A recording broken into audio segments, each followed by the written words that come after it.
In other news now, Cameroon is scheduled to host the 14th Ministerial Conference of the World Trade Organization later this week. And ahead of that gathering, the U.S. has reiterated its calls for reform within the body, finding fault with the status of some members, including South Korea.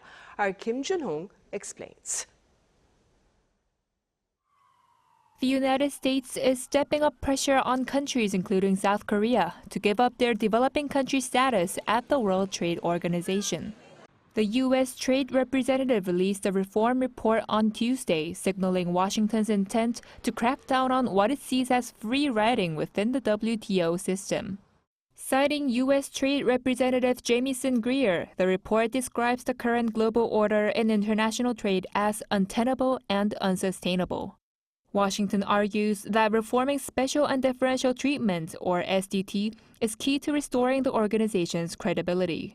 SDT allows developing countries greater flexibility, including slower tariff cuts and extended timelines for implementing trade commitments. At the heart of the issue is the WTO's binary classification of developed and developing countries, which Washington says no longer reflects today's economic realities.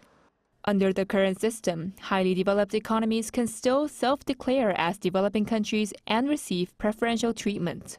The report points to 4 countries: Brazil, Singapore, South Korea, and Costa Rica.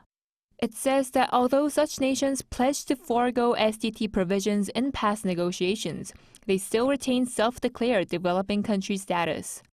The United States also outlined reform steps, proposing stronger incentives for countries that comply with notification requirements by properly reporting trade-related measures.